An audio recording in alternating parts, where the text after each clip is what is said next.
Mbote bandeko balandia Dosta télévision Dosta TV bandeko nyonso balandaka biso ba internaute balingaka Dosta TV bon na sepeli kozana bino lelo hein nde to solo la kaka na bino masolo etali République démocratique du Congo pour bebi ke maemanso eza en République démocratique du Congo et ça la biso vraiment passe mais il faut to lobela ngo po to abana mboka lelo to kolobela trois sujets to kolobela likambo ya transition au moins mboka jamais kambinga zo soutenir transition na ndenga mokete to le BAP sur liskambo etali insécurité na République démocratique du Congo to condamna ki ba kamwena sapwa to komi ko musika comme ce to ko tana makama etali campus et ba étudiant ba tanga sous bien te insécurité côté na campus to le BAP sur liskambo etali musique au moins mboka Rité Watanabe OP concert ezaki annulé to za na mwana mboka moko to bengi na kombo ya le peuple d'abord.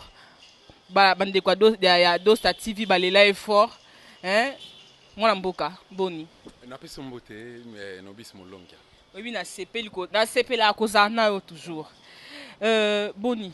Oui, je vais bien na CP na opportunité oyo ko kuta et en fait c'est la seule et l'unique occasion to kuta na ona bandeko o balanda biso à travers le monde. Na pesa bango mbote belé hein nazoko benga mama Christine Mutombo ayebisa ba Lyon pardon ngando même mami wata mabundu balen bangubu nyonso ke non ba s'abonner massivement na Dosta TV bo soutenir Dosta TV hein les comme mama ya pardon comme maman mais na c'est amai ne place vie bandate à l'époque tangu nzamba salaka mokili la terre était informée ils allaient kaka mai na partout basal na nzambe bayibi bato batanga bible bayebi yango mama Christine Mutombo baza na sa mai azaka na démarche ya koluka ko réunir ba congolais ko veiller ba congolais afin que ba luka comment déstabiliser la République démocratique du Congo pe na sengi na ye ay bana ko yebisa mami wata bangando mabundu na ba nyoka ya se amai ba s'abonner massivement na Dosta TV mwana mboka tout soit non matali 1+3 1+3 moi mboka jamais kambinga ya zo soutenir un peu classer un peu kitoko wapi pour na yo étant que journaliste étant que analyste au coco réagir ndeni bon 1+3 jamais kambinga la muki aye ko bimisa thèse moko 1+1 on a dit soki yenda za concepteur ya thèse wana ou bien eutaki quelque part ye aye ka commenter sur yango to appuyer yango moi je suis désolé avec ce genre de politique ya mboka na biso Congo démocratique tozonga un pas en arrière jamais kambinga passé na ezandeni jamais kambinga zaki na MLC jamais kambinga zaki porte-parole ya MLC azaki voix autorisée à Jean-Pierre Bemba mais Jean-Pierre Bemba na prison espoir azaki un désespoir ya Bemba na kata MLC MLC sali MLC rendre ce qu'il est aujourd'hui mais afuta qui est comment afuti Bemba comment est-ce que yo ma tata botio oyo a éduquer yo a rendre yo oyo zali tata na komi na position de faiblesse to abeli moi fièvre muke betier est-ce que tata na yo na tango pas yo robo ya tata na yo oboyi tata no pour na télévision boni ko ça n'importe OK pour sali parti na yo OK peut pas mbanda ya tata na yo hein mama kango ya mama na yo tata na zana no envie akufina nute bien ka komi na position akomi amorti mais yo OK pas makango ya mama na yo o mi ko vivre na ye est-ce que zalaka donc jamais ka mbinga za mwana bilakeli mabe même père biologique na ye atika parti politique ce quoi alobaki apesa ata raison alobaki non na ke ko zo relève ya tata na soutenir parti politique na ye pour que ekufate eko ete na immortaliser comme tata na on allait encore comprendre mais akiko ça la partie na ye akena no na ngambo ya babukanga lonzo asise mbonga zaki ministre ya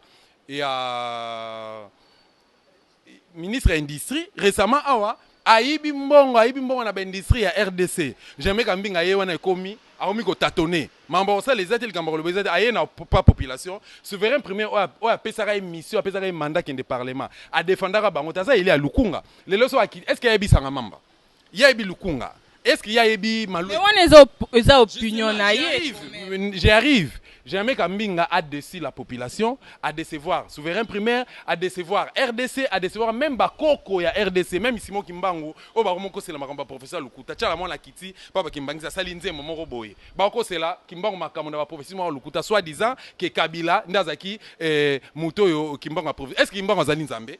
Ba professeur monsieur ko zananga Lukuta, et ko zananga pe ba compte de fait moro boye.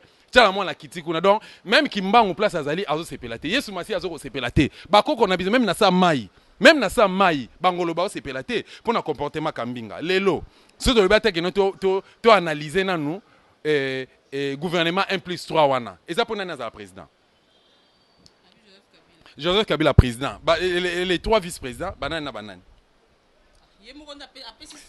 Oyo nga na comprenaki atangi kombo ya Félix Tshilombo, Antoine Tshisekedi, atangi Vital Kamerhe lokola président à Sensa, et puis atangi Moïse Katumbi, na dit Moïse Katumbi a na place. Mais tous en réaliste. Vital Kamerhe aza kabiliste. Depuis 2011, cette histoire, oyo nga na lobango, je sais ce que je suis en train de dire. Et Moutounio ce Congolais ne soyez bien, ok? Paul Kagame a pesaka Kamerhe mission. Kende ko infiltrer opposition, yo ozaloko la nyoka, ke kuna pas embrouiller opposition et puis pour que Kabila azwa gaz. Donc nangam opposition na ba Tshisekedi na ba tumsu ba postila ki na ba andeka jamba, ba dambo mole, ba ki na bango sa ba ventir na mbongo ya Joseph Kabila. Oso comprend ezak mbongo pe ya Kabila te mbongo à trésor public. Et puis Vital Kamerhe suka nango lelo au jour d'aujourd'hui, Kamerhe aza kabiliste, alakisi face na ye. Vrai face n'est parmi les dauphins à Kabila au Kabila zoko tâtonner na nous pour jusqu'à na se positionner na caméra za na kati tout le maintenant nous Moïse Katumbi jusqu'à la preuve du contraire c'est un kabiliste mission oyo mwana mboka yango ba pesi tokana. Qu'est-ce que tu as avec Moïse Katumbi? Ozo avec sa position, non, tu es journaliste quand même. Je n'en disconviens pas. Ozo avec sa position avant déjà. Le problème c'est quoi? Je suis journaliste mais moi je suis congolais. Mission ya journaliste ezali ko former puis ko informer et c'est que la population base à la aveugle té ba évoluer na aveuglement té parce que après tout nous avons tous la mission et le devoir de défendre et surtout de déstabiliser notre pays. Qu'est-ce que tu as contre Moïse Katumbi? Je n'ai rien contre mais c'est Moïse Katumbi, nous sommes des Congolais, nous défendons le Congo. Moïse Katumbi n'est pas congolais, akende na Égypte, na Égypte, Israël. Wapi? Akende na Italie, akende na Zambie, aluka kokoma mokonza mboka na Zambie, pas ici au Congo. On en a marre, na ba soi-disant 50%, ba soi-disant étrangers na mboka na biso to lembi, to lingi Katumbi te, Katumbi il n'est pas congolais. Atika, Mobutu alobaki eloko moko na bo sente na 1981-82 abi laisser les Zaïres aux Zaïrois, la France aux Français, l'Amérique aux Américains, même ba juifs, ba italiens, Italie, pas ba italiens, ba défendre ba mamona bango, laissez-nous manger dans la poubelle. Moïse Katumbi, qu'est-ce qu'il nous fait? Il aligné ni nabiso. Tolingi était. Baja zo sala, mission Kagame pesaka ya ko panza rassemblement ko infiltrer IDPS, rassemblement à panzi rassemblement à longi ngote. A sali G7, so ke na G7 ko na ba aventurier, na ba aventure eza kuna yo e bien ngote. Mambele kana G7 yo e bien ngote. Est-ce que ba tambo mwamba? Comment enani? Ba Olivier Kamitatu, ba papa akufa ki vice-président Assemblée nationale, Mwando Simba to lukato ba passa Mwando Simba. Pemena maréchal. Azan avec expérience na politique mingi mais total a passé na ezalaki nini si c'est donc vina mobimba azalaka mokonzi moko biso to travailler est-ce que yo otangi la bango classe Moïse Katumbi le aye quelqu'un qui n'a pas quelqu'un qui est sait qu'il est là aye bi mamnazo loba aye kaka lelo boye to pese chance comme mokonzi mboka donc to déshabiller Saint-Pierre to habiller Saint-Paul tolingi makambo na te soki nga nazo ko s'acharner contre Moïse Katumbi ezaka pour nous défendre. Mais tant que gouverneur bobimisa ba nationalité wana te. Nga naza même pas ça c'est un faux débat ma nationalité nga na lobaka nga yango te et puis na télé ma nango te c'est parce qu'ils m'ont posé la question là je suis obligé de donner la réponse tant que gouverneur naza je suis parmi des journalistes rares oyo na pesaka Moïse Katumbi mu Congo nga nazo ba invitation au Kende Katanga na sala ba tourner na Katanga na sala ba reportage na Katanga na kenda te pourquoi na 2006 na voyagé na un monsieur azaki na union pour la nation na ngambo abemba tokenda kosala campagne abemba na Katanga na kotanga comme on était mais tozaki lapidé tozalaka menacé parce qu'il ndeko na zaki Katangé et il soutenait l'opposition il soutenait les Ngwandi parce que bemba zaki Ngwandi na kenda Katanga mais onga na mona na Katanga na okende te na Katanga na okende te Moïse Katumbi bato muso babike non parce que aza sportif azo soutenir sport na biso ya République démocratique du Congo oui aza sportif na mbongo trésor public na mbongo azoteka ba matière première na biso comme nango riche ateka uranium comme riche ba na ba recherche na biso de sali Moïse Katumbi comme même na niveau oteka ba bébé a pasola bango mabumu azwa ba drogue atina kati mabuna bango Côte Afrique du Sud tabumbeki aki mamunga ayiba mamunga na oloba bake kotuna azolanda ngai akeli pa tabumbeki to akeli pa na sécurité sud-africaine atuna bango qu'est-ce qui s'est passé avec Moïse Katumbi na ba bébé oyo ba voyageaka na batinda bango na Afrique du Sud bauti Katanga na ba drogue na kati mabumu na bango on est désolé mbongo wana ndaki na ko financer Mazembe atongi stade atusombi ba vieux pona Mazembe Moïse Katumbi so za sportif so kalinga Congo Mazembe contre Dering na stade Kamanyola eza stade de Martyrs te stade Kamanyola abeta masasi abimisa revolver batie Mazembe bi babimisi bitumba Katumbi alongwe na tribune d'honneur akita na terrain abeta baba likolo est-ce que mutana za sportif est-ce que l'ingaba congolais masasi on a meto ke kende ko toucher joueur moko et toucher population au baï kota la match na kata stade tonga to lobani Katum n'aime pas ce pays, il n'est pas congolais, Alzong n'est pas naïe, Atika Congo et pas ya ba congolais, ba luka retraité ba résoudre ba problème na ba Kabila ça fait mandat, ba député, ba sénateur, ba gouverneur bazali fait mandat, Atika ba congolais ba sala musala na bango et puis voilà tu retrouver solution même si ça traîné aujourd'hui, mais un de ces quatre solutions vous allez toujours voilà.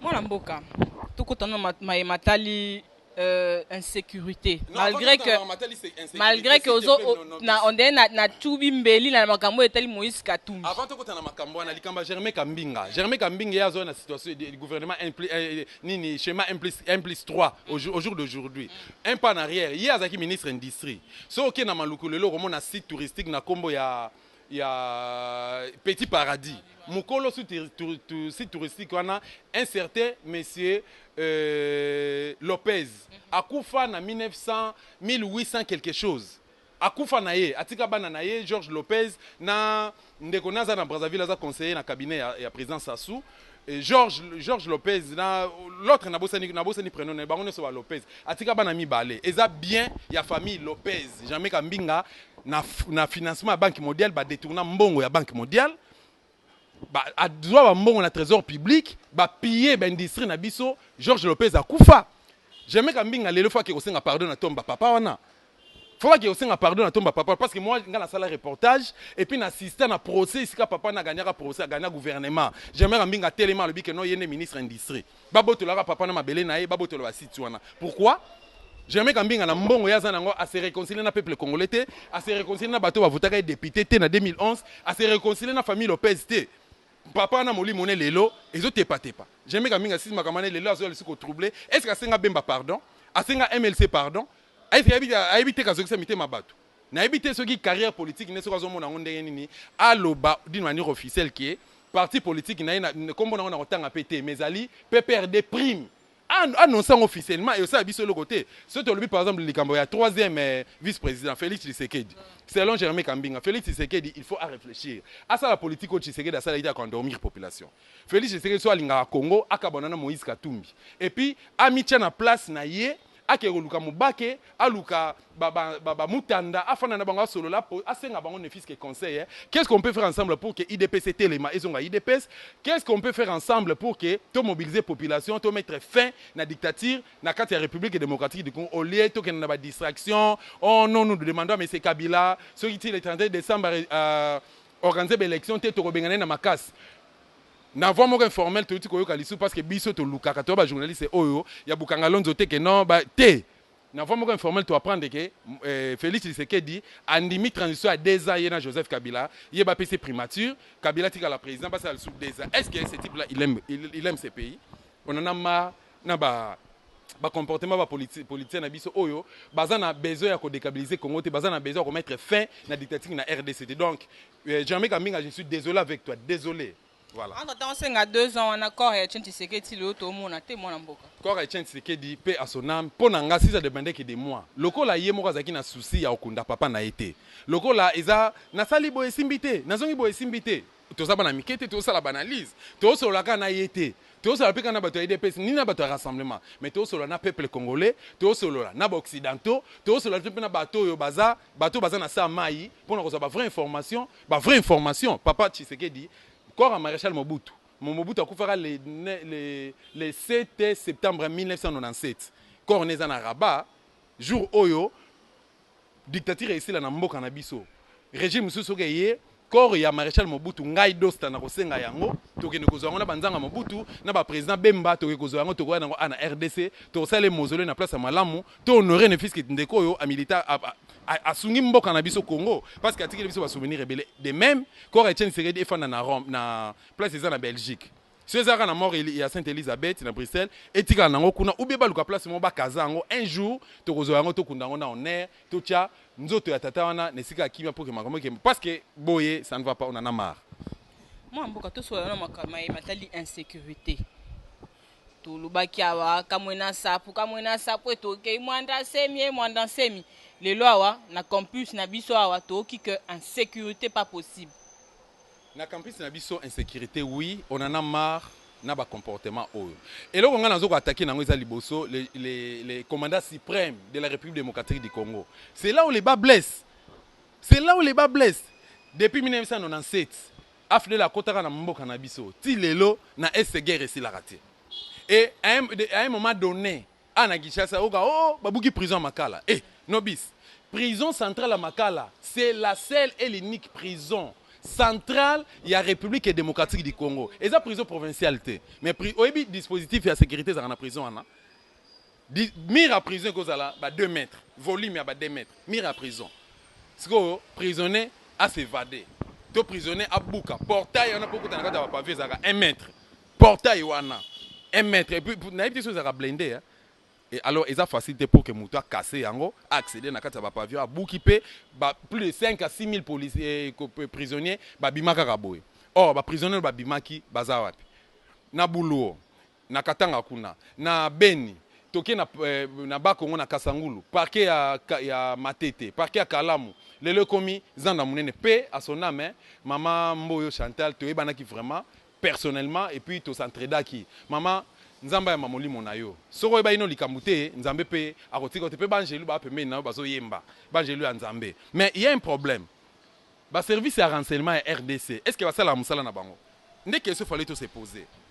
Na époque nazo mona lisusu livre moko natanga l'ombre ya léopard oye komama epa ya Honoré Ngwanda na kota ki au fond na comprendre ki ba secret na découvrir ba secret oyo na découvrir ateta na zaki na université. Omoni Honoré Ngwanda azali vraiment nabenge officier ya renseignement digne de ses noms. Ah na RDC tozara na mutu moko. C'est une valeur. C'est une des valeurs RDCiennes. Mais tozomona lelo na bande ko na biso ya ANR ba osala musala na bangote. 2 jours avant opération Salema, 1 jour avant opération Salema, il faut va servir de sécurité base à la saisie, base à l'information. Mais comment va que au bouka prison base à l'information te? Ba continue na marché central en pleine journée na 13h s'il vous plaît.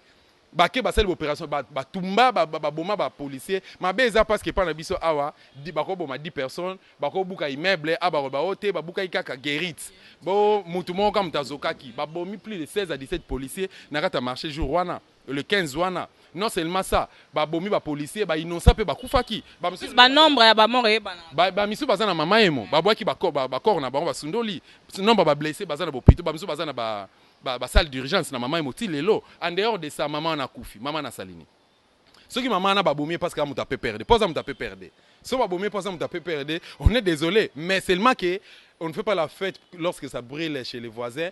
Et là, tous ces gens qui ont service de sécurité, il faut que la police soit ici chez nous, tous les battés, nani, peine na osala nini. Ce qui s'est passé à l'Inikin hier, ça fait très mal. Na 19 ans, on a commis quelque part. Je vais recevoir plutôt un appel et pas ya camarade ya cousin nangai aza étudier na L1 na faculté à droit na Inikin. Abike ba lever cousin na donc parmi ba victime na cousin na kati. Na cousin na kati ba ndeko naza na bango ba mi na WhatsApp nasi na publier yango nasi donc porté disparu aza e moko te bako za dans des trentaines ba lever bango mais il y a eu des morts. Qu'est-ce qui s'est passé ba lobi ke ba tout moko ba yaki ba lazaki en veste mais bien armé ba na ko lever batu ba ki mouvement salemi côté ba homme 7 bango bazaki na homme 10 ba bi ba fandaki liboso ya homme ba liboso bâtiment bazo se divertir no bazo solo là entre amis. Ba comprendre mouvement wana tango l'état bazoluka bazo ba disposition batona ba surprendre bango ba emba mo ba tie bango kraka omoni un agent de l'air de Soka Bimi c'est azaki préparé ba tie bango ba kraka l'état résistance yé loko bazaki bien armé ba beti ba masasi tout ça en désordre moyen ko ça autrement exacté ba rester au kende na bandeko alors ba tida ba se mobiliser ba ko ça l'affrontement na ba policier ba kufaki et puis bana moura ba garde présidentielle ba ko ya ba beti masasi à bout portant on n'arrive pas à comprendre moi na moura azali garde présidentielle azawana azana ka pona sécurité ya mokonza mboka mais na site université OK ko sala nini yango tozolo batozo ba kenon RDC la République démocratique du Congo a un problème. Il faut ce qui régime ekoi bandeko ba kozwa bokonzi na mboka na biso ba bana ko restructurer surtout na compte ya armée na police ba revoir makambo belé mambose les belé surtout likamba formation il faut mutoye ba mission nangeza nini but objectif nangeza nini déontologie ya musala na musala les anini FARDC awa to komona FARDC na boulevard du 30 jours kanga mituka bongo police ya PCR musala neza nini to komona FARDC mona mura na nzela zo tuna mutu ne eleka mikolote ba telensi mituka ba contrôler mituka bana mura ta minduka minene. Maintenant, est-ce que vous avez bundate? Comme on a sample, moi on a bako bundate. Mais minduka n'a pas ba civil au baza sans défense. Ba biso ba dostabo. Oh, ba brakenga munduki. Na pesa carte de service. Oh, il y a un journaliste ya wapi. Il y a chaîne moko boza poche opposition. Pour mukolo chaîne na biso parce qu'azo opposant. Allez, ba biso ba commencer biso ba opposant. Allez, bazui carte de service na ba pasoli. Na lo bango ba pasoli yango. Moi na moura. Mais que fait la police? Mission police ces années. On les bozala ba mi ya population de façon que ceux qui kamozali population puisse avoir une information to collaborer dans ce sens là mais biso to komi bali gablo na bino on est désolé yango ndezo bo mamboka na biso lelo bandeko baza enlevé destination inconnue bandeko bakufi betida bakufi tozo ebate to kosala na kata IDPS parenthèse mo na kata IDPS il y a un monsieur na kombo ya aza président ligue de jeunes na kombo ya David Mouteba. David Mouteba, président de la Ligue des Jeunes, il y a IDPS, toujours dans le cadre. Oui, tout à fait. Dans le quartier général à Aner. Pourquoi? Pour avoir mobilisé la population, va s'enrôler massivement pour l'élection aux Namboka. Est-ce que mission est amabé? Biso ba journaliste to le kana télévision to le la population, bo s'enrôler. Loko là, 20 ans passés, tu as une carte pour citoyenneté. Yango to senga ke carte d'électeur on a servir biso ne fils qui n'a pas identité. Le gouvernement est incapable de faire la carte pour citoyen. Mais carte pour citoyen carte d'électeur so servir biso. Est-ce que ça m'a besoin ngai na sengi la population bo s'enrôler? Lelo ndeko na leki na télévision, leki na ba carte so mobiliser population, ba kangai lelo aner. Siko qu'est-ce qui se passe? Nasi na osuka wana. Famille na avait rendre visite $100. Kuna za kuna autant de mois oya sasali aliakate. Pour qu'on soit bien les biloko ba présenter kuna allez-y comprendre. Si quoi zo senga na famille na ba kotika les biloko chaque jour. So ba na biloko avant biloko kota. Donc avant muta kota 100. Avant biloko kota $100. $100 lelo na franc 170 000 francs congolais. Moi na na tuna famille politique ne zo sala nini pour C'est ça maintenant le problème, il y a Félix Tshisekedi le 10 avril passé 2017 il y a des critères qui marchent marche opposition population matambola azu avion akenda place akenda na mama ina osala yemoko ayebi akutana na Moïse Katumbi batambola tam place bakenda to yebite mais au jour d'aujourd'hui bato bakangaka le 10 avril bato bazo o bakangaka jour ya marche wana bato bakufaka Félix Tshisekedi akunda mutu moko te a visiter famille moko te akende ko compatir na hôpital moko te centre hospitalier moko te pona ne fils que ba somba Novalgine pa bandeko bazoka bandeko baza na hôpital ndeko yo bakangi wana za président Ligue des jeunes ya IDPS président ya Ligue des jeunes ya donc aza cadre na IDPS Félix Tshisekedi ayebi kaza na aner balukaka été on est désolé Moussala Fassala yangwana ke a distraire batou au gouvernement il y a 1+3 yena Jérémy Kambinga au Vital Kamerhe na comment il s'appelle ndeko ya italien au babia italien naye bakoma Katumbi donc c'est vraiment désolant et ça va distraction o nanga mususu transition a déjà yena Kabila ye primati oh yo olewelo kunda tata na yo olewela Kabila kende Kabila za fait mandat yo zowela kinobo sana sous transition jusqu'à quand Kabila ozalaka président ba transition on tondika osola makambo etali Moïse Katumbi to 6 émissions ote bon totika kana 3 minutes à pamba oui na 3 minutes on peut to lobelelo likabo etali concert oyo qui annulé ya moi mboka eti Watanabe akei poto makambo belé mais concert ba annulé ba combattant ba bi vraiment yo vraiment le coach teti concert aux alaté pour nani étant journaliste réaction na ko zalani na loba par rapport à concert wana na loba boye est-ce que tout na histoire ya musique ya République démocratique du Congo so totangi ba papa Taboulay paix à son âme totangi ba grand Calais totangi ba papa Lombo Makiadi totangi ba papa Lutumba totangi na loba même la génération 4 JB Mpiana pour ne pas citer les autres na Félix Oazé quoi est-ce que tu autant héritier héritier représente quoi ngak musique héritier na ndako nangi zate na téléphone nangi betaka te so na ke fête na moni musique héritier na kotia be écouteur na matoi na tie même émission nanga moko boiza na téléphone na banolanda ngo distraire nga ozo comprendre concert héritier apesinga kanda pourquoi apesinga kanda JB Mpia na ngenda sa conférence de presse na poto na décembre année passée pour kabeta Zénith afukama même JB aza ya na ye aza même papa na parce que bana musique pas JB ataboya kon oui garçon na zengra et puis il est très impoli JB Mpia na fukama pa ba combattant alélela ba résistant plutôt ba pesa nzela te mais ye héritier aye soki na mwana so kaza na sanzunga vimbi mama na yaza nse nani mama na ye tout le kato ba bana ya mwana chef coutumier ba yaza mwana chef coutumier papa na ye chef coutumier mais nani mama na ye nani tata na ye héritier tata neza nani au jour d'aujourd'hui héritier azwaki mbongo quelque part ba bine ke non yo kende ko oser lokola kobai sort na ye moni sort na ye ya na osenga d'abord na saluer courage na stratégie ya ba résistants na ba combattants oyo ba se réunir au jour d'aujourd'hui ba bi que non aujourd'hui ou demain aujourd'hui ou jamais plutôt c'est aujourd'hui ou jamais acte bango ba poser acte moko responsable musique au jour d'aujourd'hui musique ebeta na mboka na biso ebeta na poto bato ba sepela pourquoi pour en faire quoi pour bénéficier na nini musique na yeta ngabeta musique ne un ba danseuse ba olata mitakala yé moko akobi na azo balolo loketo azo yemba tout ça pendant que na ese bandeko ba kufa mama Chantal Mboya kufi na zando na inikin bandeko na biso bazo kufa pourquoi bandeko bazo kufa et banité raison et banité ndeko David azana aner yo ke obeta musique au fêter na tout koloba ake on ne fait pas la fête lorsque ça brille chez les voisins. Musique, on n'a apporté rien au jour d'aujourd'hui. Ngarou tout derrière, on sait un leader d'opinion, le roi Baji Bempiana. Sur la télé, il l'eau. Atazana Mbokani, toi, Zananda Kunaye, Azu Micro Naya lancé appel. Peuple congolais, tout téléma, tout aussi, ça m'a remonté tout ça Mboka Nabiso pour que qui m'écoute en Mboka. Au lieu que peuple congolais au téléma. Que au téléma, bête la musique. Au jour d'aujourd'hui, musique est rapportée le côté. Moi, au fait, point de vue, nanga en un mot. Na saluer acte oyo ba combattant na ba résistant ba posa ya ko benga na héritier o bo sala ki ngo sope na Kinshasa ba congolais ba vrai congolais ba se réunir ba lobi que non pour na intérêt ya mboka na biso mboka za la déstabiliser musique abou pia jusqu'à nouvel ordre non seulement la musique il y a aussi les églises de réveil o bazo ko endormir population l'église de réveil on va passer à Bukangalonzo loka ba mukuna wana ba c'est les côté aller mbonga pouvoir et la mot de la fin aussi. Oui, ce n'est pas un problème. Aller bon à pouvoir et puis aya, bah on dit Nzamba lobi, non Nzamba lobini.